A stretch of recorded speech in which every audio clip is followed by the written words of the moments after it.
Hello class 7th, welcoming you all back to your chapter, which is your new beginnings cities and states. तो हमने पिछली class में हमने देखा था कि कैसे आयरन वगैरह का थोड़ा राइज हुआ था आपकी सेकंड ऑर्गेनाइजेशन में एंड एवरीथिंग। लास्ट उसमें हमने ये करा था, है ना, last in the sense last episode के लास्ट पॉइंट ऑफ पार्ट में। तो आज आपका एपिसोड नंबर 3 है, ठीक है। दैट इसमें हम करेंगे जो जो चीज़ें वो हम देख लेते हैं, working charting system and everything. तो या so let us do the working charting system से करते हैं। आज ज़्यादा नहीं करेंगे, मे बी तो वर्किंग चार्टिंग सिस्टम कर लेंगे और मे बी हम आगे तक कर लेंगे, सिर्फ वर्किंग चार्टिंग सिस्टम तक ही करेंगे। उसके बाकी का will see in further classes. आज में will do just outline only, okay. So we saw earlier how human societies grew more complex with the rise of civilization. हमने देखा था कि कैसे सिविलाइजेशन की राइज के साथ साथ जो इंसानों की सोसाइटीज थी, ह्यूमन सोसाइटीज थी, वो भी कितनी कितनी कॉम्प्लेक्स होती गई धीरे धीरे, राइट। सेम वे जो है आपकी इंसानों की सोसाइटीज जो यानी कि ह्यूमन सोसाइटीज थी, वो आपकी सिविलाइजेशन यानी कि जैसे जैसे आगे आगे टाइम बीतता गया, जैसे और नई नई सिविलाइजेशन आती गई, सोसाइटीज थी वो भी ज़्यादा कॉम्प्लेक्स होती गई, right. So whenever this happens, a society organizes itself in several groups based on class, occupation or some other criteria. यानी कि जब भी ऐसा कुछ होता था, तो जो लोग थे, जो सोसाइटी थी, वो अपने आप को ऑर्गेनाइज कर लेती थी अलग अलग ग्रुप से, है ना, अलग अलग काइंड ऑफ कैटेगरीज में, कि भैया मेरी ये क्लास है, हमारी ये क्लास है, हम ये ऑक्यूपेशन करते हैं तो आज हम ऑक्यूपेशन के दम में अपनी, कि भैया हम सारे फॉर्मर्स हैं तो इसलिए हम सारे बिजनेसमैन हैं, इसलिए हम सारे ट्रेडर्स हैं इसलिए, है ना, ग्रुप कर लिया, ग्रुपिज्म हो गया। हमारा ऑक्यूपेशन की करके, हमारी क्लास करके, भैया हमको लाइक एलाइट क्लास है, we are like this, we are like that, वैसा। तो ये ग्रुपिज्म बहुत होता था on the base of class या ऑक्यूपेशन, है ना। सेम वे जो आपका ये सब होता था, ये आपका गवर्नेंस यानी कि गवर्नमेंट, रिलीजन, एजुकेशन, इस सब बेस में भी होता था, राइट। वो यहाँ पे लिखा हुआ that for instance there could be different groups concerned with governance, है ना, administration, religion, education, trade, town planning, farming, crafts, arts and all kinds of profession, यानी कि हर एक काइंड ऑफ प्रोफेशन के रिलेटेड ऐसी ऐसी चीजें, ऐसे ऐसे काम होते थे, है ना, जो आपका इसमें बात हमने करी है। तो यानी कि जो हर एक काइंड ऑफ इंस्टेंस में, हर एक काइंड ऑफ उसमें अलग अलग हमें ग्रुप्स देखने को मिल जाएंगे, हर एक काइंड ऑफ बेस्ड किसी भी उसमें, चाहे वो आप हम क्लास की बात करें, चाहे हम ऑक्यूपेशन की बात करें, चाहे हम गवर्नमेंट की बात करें, चाहे हम एडमिनिस्ट्रेशन में बात करें, चाहे हम रिलीजन में बात करें, चाहे हम एजुकेशन में बात करें, ट्रेड में करें, टाउन प्लानिंग में करें, चाहे हम करें फार्मिंग में, चाहे हम करें क्राफ्ट में, आर्ट्स में, या कोई भी प्रोफेशन में हमें ग्रुप्स जो हैं हर एक अलग अलग, वो देखने को बहुत मिल जाएंगे, जो कि आपके इन सारी चीज़ों के बेसिस में बनते दिखते हैं। ठीक है, ये तो इतना कोई वो नहीं है, बट फिर भी बताया जा रहा है, तो देखो सुनो, ठीक है। तो यहाँ पे आपका एक तो पैनल है सांची स्तूपा का, जो कि आपकी स्मृति यानी कि मेटल वर्कशॉप को डिटेक्ट कर रहा है, जहाँ पे आपको बहुत सारे डिफरेंट वर्कर्स जो हैं फायर रोड के पास में दिख रहे होंगे, जो कि फायरवुड लेके आ रहे हैं, लकड़ी लेके आ रहे हैं, पानी लेके आ रहे हैं, स्टोव कर रहे हैं फायर को, आयरन को बीट कर रहे हैं। तो बहुत सारे ऐसे ऐसे यानी कि दिख रहे होंगे, जो कि आपका मेटल वर्कशॉप को दिखा रहे हैं, है ना। जैसे ये देख सकते हैं आप लोग, यहाँ पे आग जल रही है, यहाँ पे लोग कुछ मैसेज कुछ कर रहे हैं, ये कुछ लेके आ रहे हैं, ये दोनों यहाँ पर भी कुछ चल रहा है, यहाँ पे मेटल को थोड़ा गरम गरम कर रहे हैं, वोट नॉट। और यहाँ पे भी दे आर डूइंग दैट, इसमें वुड की बंदा काट रहा है। तो ये भी आप देख सकते हो, दिस इज काइंड ऑफ कि आपका जो मेटल वर्कशॉप में जैसे काम होता है ना, वैसे सा काम यहाँ पे होता हुआ दिख रहा है। और ये जो है, ये पंच मार्क कॉइन्स है, जो कि हमने लास्ट क्लास में पढ़े थे, कि जैसे कॉइन्स जो होते हैं सिल्वर के, वो होते थे ना, और इसमें पंच मार देते थे through hammer and kind of style. तो वो यहाँ पे ऐसे इंग्रेव कर देते, इस स्टाइल का बनाते थे एंड उससे पंच मारते थे इस स्टाइल में, जो कि हमने देखा भी था, आई गेस पिक्चर, हाँ ये रही। तो ऐसे आपका इस कॉइन कह लो, और उसमें इसमें डिजाइन होता था जो इन्होंने पकड़ा होता है, मैंने हैमर कर मारते थे, ठीक है। तो ये आपके कुछ पंच मार्क कॉइन्स थे आपके एंशियंट सिटीज से नॉर्थ इंडिया के। Alright. So why should a complex society divide itself into such groups? Think about several possible factors why this happens. List other such professions you expect in a complex society of the first millennia BCE. तो इतनी complex society क्यों थी, जिसको अपने जिसने अपने आप को इतना अलग अलग ग्रुप्स में बांट दिया था, ऐसा क्यों था। सो सी, जैसे जैसे आपकी सोसाइटी थी, जैसे जैसे बड़ी हुई, हर एक अलग अलग काम करने का वो आए कि भैया अब ऐसे है तो कोई दूध तो बेचने आएगा, कोई न्यूज़पेपर तो बांटेगा, कोई कोई तो काम कुछ करने आएगा। तो हर एक पर्सन जो है, मतलब हर एक जो काम है, हर एक ऐसा ऐसा काम निकलता गया कि ये किसी को तो काम ये वाला करना पड़ेगा, किसी को तो कोई काम ऐसा वाला करना पड़ेगा। सेम वे, हर एक बंदा हर एक काम तो कर नहीं सकता, तो इसीलिए जो लोग हैं उस काम को करने वाले, उनको हायर करते थे, या उनको वो एज एन ऑक्यूपेशन उसमें जो स्पेशलाइज थे उसको देते थे। तो यहाँ पे लिखा हुआ that as a society became larger, different kinds of work need to be done, and one person could not perform every task. That is why people specialize in different occupation, because क्यों, क्योंकि मतलब हर एक बंदा वही काम नहीं कर सकता, इसलिए जो लोग उस काम में होते थे वो अपने आप को स्पेशलाइज कर लेते हैं अलग अलग ऑक्यूपेशन में, है ना। जैसे अब एक बंदा है जो मान लो डॉक्टर है, अब जो डॉक्टर को अगर आप गाड़ी ठीक करने को बोलोगे कर देगा नहीं ना। सेम वे, जो डॉक्टर है वो गाड़ी ठीक नहीं कर सकता। अगर मैं प्लम्बर को बुला के कहूँ कि जी मेरे को आप क्या कहते हैं, लेट से मेरे को आप प्लम्बर जी मुझे खाना बना दो, है ना, वो नहीं बना सकता, क्योंकि वो उतना उस ऑक्यूपेशन में स्पेशलाइज नहीं है। तो इसीलिए जो लोग उस ऑक्यूपेशन में स्पेशलाइज हैं उनको रखा जाता था, क्यों, क्योंकि उनकी एफिशिएंसी बढ़ती थी। लेकिन वो काम में ठीक है, काम उनको करना आता है तो वो अच्छे से और ज्यादा काम कर सकते हैं थोड़े टाइम में, है ना। और वो स्किल जो, मतलब उनका स्किल इतना अच्छा था तो जो काम निकलता था, जैसे लेट्स से शेफ है, तो शेफ जो काम करता है उसको कोई खाना खराब नहीं होगा, तो जो चीज वो बना रहा है, जो प्रोड्यूस कर रहा है गुड्स, वो अच्छे करेगा क्योंकि वो उसको आता है ना। और अलग अलग चीजें होती थी, जैसे शेफ हो गया, है ना, प्लम्बर हो गया, ये तो मैंने एज एन राइट नाउ के काम बता रहा हूँ, तब भी मे बी रहते होंगे। तो अलग अलग जो सर्विसेज थी, वो जो जैसे जरूरत थी वैसी वैसी सर्विसेज मिल रही थी, और ऐसे ऐसे काम थे, तो इसलिए जो ट्रेडिंग थी वो भी आसान हो गई। और प्लस इतने इतने अलग अलग ऑर्गेनाइज वे में फॉर्म होने लगा, क्योंकि ये बंदा काम ये कर देगा, वो बंदा वो काम कर देगा, तो इसलिए एडमिनिस्ट्रेशन जो है वो भी ऑर्गेनाइज हो गया। और जो लोग थे वो धीरे धीरे करके अपने अपने काम में माहिर होते गए। तो वही है that as society became larger, different kinds of work need to be done, और एक बंदा सारे काम नहीं कर सकता, that one person could not perform every task. That is why जो पीपल जो थे अपने अपने ऑक्यूपेशन में स्पेशलाइज्ड थे उनको रखा गया। Why so? Because it increase efficiency, skilled workers provide or produce better goods, different services met the needs of society. Trade become easier, plus administration जो था वो भी organized हो गया, and people became experts in their own professions. All right. So thus division of labor helped society function smoothly. तो इसलिए जो division था labor का उसने help किया as a smoothly perform करने को. So list other profession you expect in complex society of the first millennium BCE. तो ये कुछ कुछ professions थे जो हमें लगता है उस टाइम पे होते होंगे, है ना। As in we don't know, but as in references and everything उस टाइम पे भी लोग होते होंगे, जैसे फार्मर्स, ब्लैकस्मिथ, पॉटर्स, वीवर्स, है ना, carpenters, Goldsmith, merchants, soldiers, right, ये सारे लोग। प्लस में आपके priest, teachers, doctors, elephant trainers, horse keepers, boatmen, fishermen, sculpture, builders, messengers, accountants, musicians and dancers, ये सारे लोग होते ही होंगे उस टाइम पे, है ना। तो यही है। आगे चलते हैं चैप्टर में, और एक दूसरा चैप्टर करिए। In an ideal society, all those groups would complement each other and work in harmony. But most of the time, these divisions also lead to inequalities. Some groups acquire more wealth, power, or influence than others.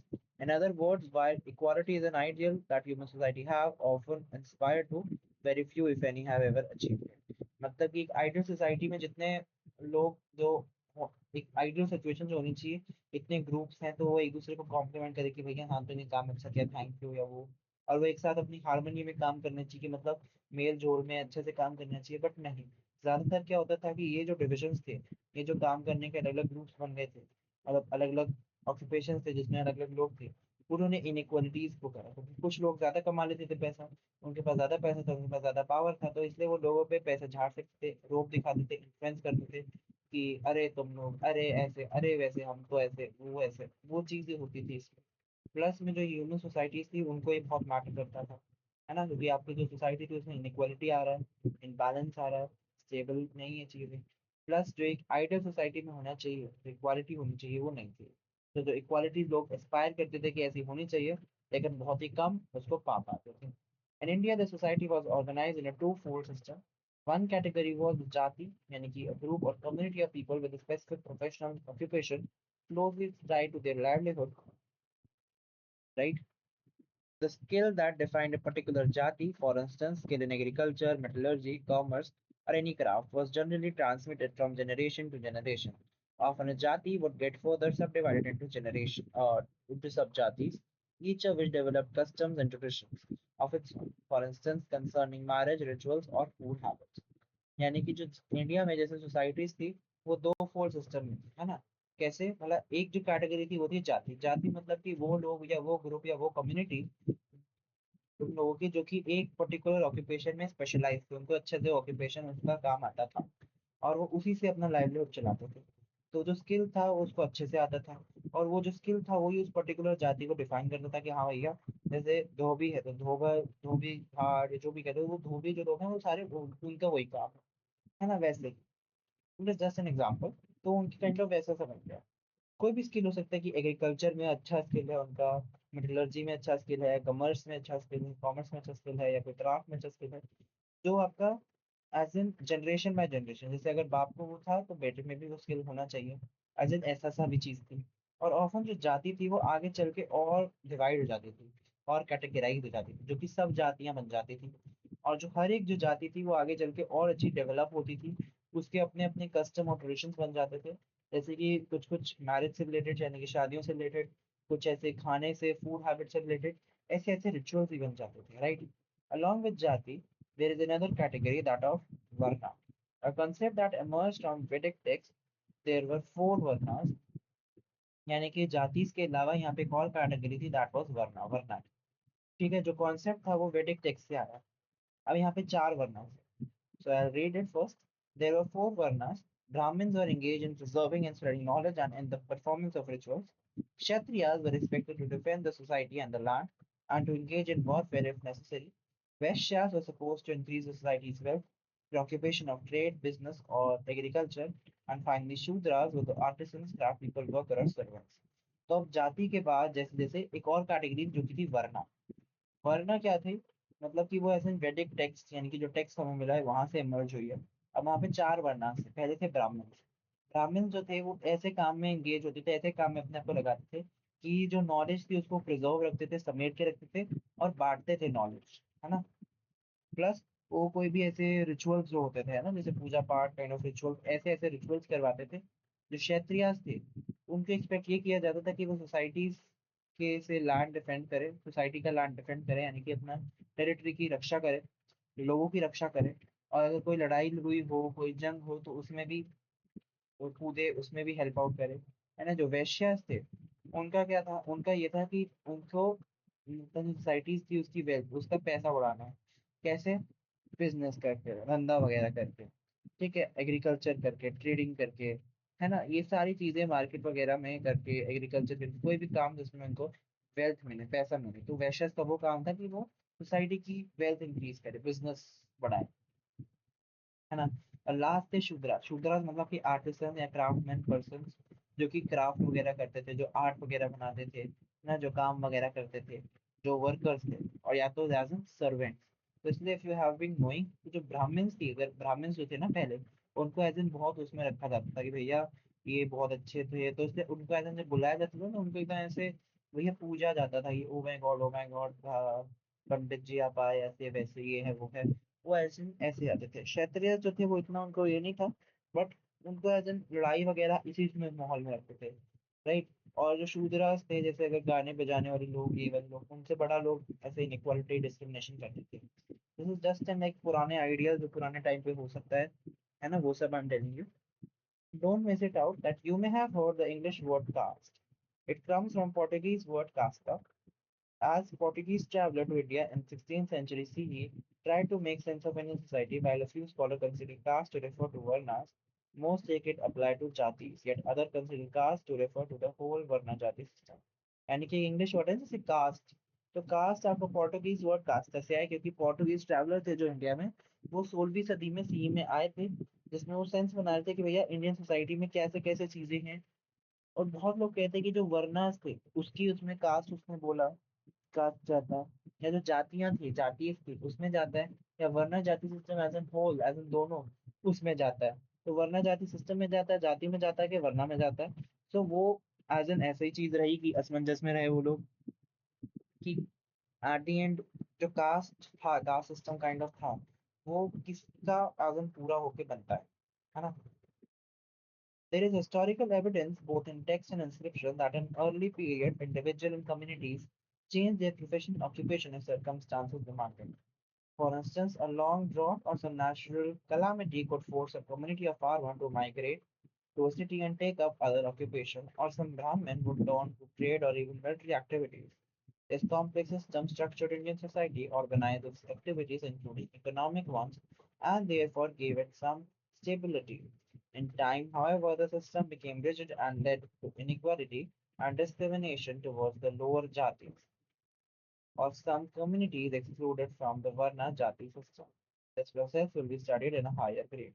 यानी कि यहाँ पे एक historical evidence ये बताता है text में भी और इंस्क्रिप्शन में कि पहले के पीरियड में ना जो इंडिविजुअल्स जो लोग थे और जो कम्युनिटीज थी, वो कभी कभार अपना जो प्रोफेशनल उनका ऑक्यूपेशन था वो भी कभी कभार बदल देते थे अगर सिचुएशन या कंडीशन ऐसी हो जाती थी। जैसे मान लो अगर सूखा पड़ गया है ना, तो जो फार्मर की कम्युनिटी थी उनको दूसरे शहर में जाना पड़ता है ना, कोई और ऑक्यूपेशन लेते। और जैसे अगर ब्राह्मण थे है ना, उनको कभी कभार एज एन ट्रेड वैश्य वगैरह में पैसे कमाने तो ट्रेड में जाना पड़ता। और else they could go in military activity, जो कि लाइक आपके क्षत्रिय आदमी चले गए वो है ना। ये जो कॉम्प्लेक्स ऐसा स्ट्रक्चर था, सिस्टम था इंडियन सोसाइटी का, इसने सारी एक्टिविटीज को ऑर्गेनाइज रखा। प्लस जितने भी इकोनॉमिक वंस थी ये सारी चीजें थी उसको स्ट्रक्चर में रखा और थोड़ा बहुत स्टेबलाइज किया। ऐसे ऐसे कुछ टाइम में इतना सिस्टम ये रिजिड रफ बन गया, कई बार इनइक्वालिटी होने लगी, डिस्क्रिमिनेशन होने लगी, कम छोटी छोटी जाति उसकी या कुछ कुछ कम्युनिटीज थी, जिसने जो वर्णा जाति सिस्टम था उसमें इंक्लूडेड जो जातीय सिस्टम था उसमें कभी कभार इनइक्वालिटीज भी इसके साथ देखने को मिली। और जो प्रोसेस था पूरा ये हम अगली अगली नेक्स्ट नेक्स्ट क्लासेस में, इनकी इस वाली एज इन दिस क्लास में नहीं, मतलब सेवंथ एंड नाइन्थ एंड ऐसे ऐसे बड़ी बड़ी क्लासेस में इसको पढ़ें। The Varna Jati system has had a deep impact on Indian society, and generations of scholars have studied its countless aspects. There is a broad agreement that system was significantly different, more flexible, in particular in earlier periods, and became more rigid with the passage of time, in particular during the British rule in India. Let us also keep in mind that while Varna Jati has been an important mechanism at work in Indian society, it is not the only one. There have been many others, some of which we'll explore later, especially in the theme our cultural heritage and knowledge tradition. Okay, so जो ये चीजें हैं आपका वरना जाति system का, उसका Indian society में बहुत ही ज्यादा बड़ा इम्पैक्ट था। और जो जनरेशन थी स्कॉलर्स की वो इसको पढ़ के इसके बहुत ही अलग अलग मतलब भी निकालते रहे। बट जो इसका एग्रीमेंट था उसके अलग अलग बहुत ही अलग अलग चीजें थी, और बहुत ही चीजें जो एज इन इम्पोर्टेंट इम्पोर्टेंट बहुत डिफरेंट थी एक दूसरे से, है ना।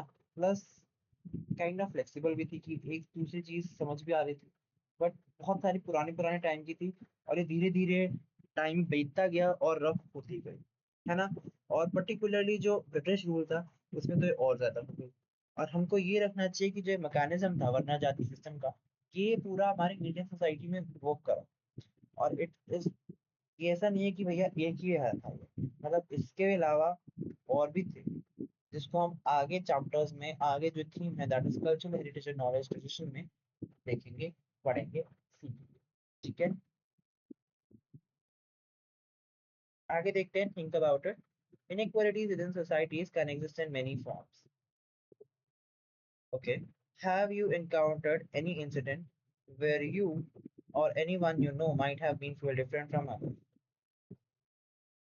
Do you think equality is desirable in society? If so, why? And why so many come across people or initiatives that lessen in inequalities? तो ये हमसे इसका पूछ रहा है। तो यस, समटाइम्स जो है स्टूडेंट्स को लैंग्वेज के बेस में, ओपिनियंस के बेस में, उनकी फाइनेंशियल कंडीशन इतनी अच्छी नहीं होती, उसके बेस में, कास्ट के बेस में, स्टेबिलिटी के बेस में क्या कहते हैं, कभी कभार डिस्क्रिमिनेशन फेस करनी पड़ती है। तो इसीलिए हर एक बंदे को जो है डिग्निटी और रिस्पेक्ट के साथ पेश आना चाहिए, और सबको डिग्निटी और रिस्पेक्ट ही मांगनी चाहिए, everyone deserves that is well. तो इसलिए हमें ऐसे बिहेवियर से किसी की भी फीलिंग्स को हर्ट नहीं करना चाहिए। And do we think equality is desirable in society? Yes of course, equality बहुत ही एसेंशियल और क्रूशियल है। क्यों? क्योंकि every person should have an equal respect, right? They deserve equal respect. और वो आपकी प्रोवाइड जो कराती है, आपको इक्वल इक्वल अपॉर्चुनिटीज करवाती है। जब हम एक सबको एक बराबर रखेंगे, इट रिड्यूसेस डिस्क्रिमिनेशन। जब हम सबको एक बराबर ही रखना, डिस्क्रिमिनेशन तो है ही नहीं पॉइंट। एक साथ जब हम रखते हैं तो यूनिटी आती है, लोगों में हार्मनी बनती है, यानी कि काम एक से दूसरा हो जाता है साथ अच्छी से, है ना? तो it promotes unity and harmony. Plus जो है ये लोगों के टैलेंट को हम डेवलप कर पाते हैं, so it helps people develop their talents as well। और ये आपकी जो डेमोक्रेसी है उसको भी स्ट्रेंथन करता है। जो सोसाइटी है जो इक्वालिटी पे बेस करती है, तो बहुत ही फेयर सोसाइटी रहती है, बहुत ही पीसफुल सोसाइटी होती है वो। Have you come across people or initiated that lesson inequalities? तब यस, बहुत सारे गवर्नमेंट या एनजीओ या वॉलंटियर्स होते हैं जो कि इनक्वालिटीज को कम करवाने में हेल्प करते हैं।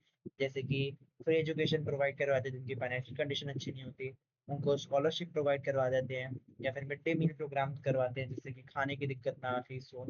हेल्थ कैंप्स ऑर्गेनाइज करवाते हैं, जो गरीब फैमिलीज हैं उनको सपोर्ट करते हैं, और इक्वल राइट्स देते हैं जो कि आपके डिसएडवांटेज ग्रुप्स हैं, जो कि जिनको इतना एडवांटेज नहीं मिलता, जिनको इतना फायदा नहीं होता, और जो वुमेन्स हैं उनको। ऐसे ऐसे एफर्ट्स जो है आपकी सोसाइटीज में और अच्छे बनाते हैं, और इंक्लूसिव बनाते हैं, और जस्टिस फैलाते हैं। ठीक है, so this much only for this particular episode. ठीक है, जिसमें हमने वरना जाति सिस्टम का ही देखा और इतने अच्छे अच्छे क्वेश्चंस करे। ठीक है, सो फॉर दिस एपिसोड वरना जाति सिस्टम में ही हम छोड़ देते हैं। सो एपिसोड नंबर 3 वरना जाति सिस्टम में ही हम छोड़ देते हैं। नेक्स्ट एपिसोड जो होगा एपिसोड नंबर 4, जो कि आपका मे बी नेक्स्ट वीक आएगा। तो उसके लिए वो आपका वहीं पे लास्ट चैप्टर हो इसका। ठीक है, लास्ट चैप्टर कह रहा हूँ, लास्ट एपिसोड हो, क्योंकि इतना चैप्टर बचा नहीं है। ठीक है, so will do that in our next class, and I'll meet you all in the next class, next episode. So that will be the next last episode. So we'll meet you all in that episode. तब तक के लिए bye bye you all, and we'll meet you all there. Thank you and bye bye.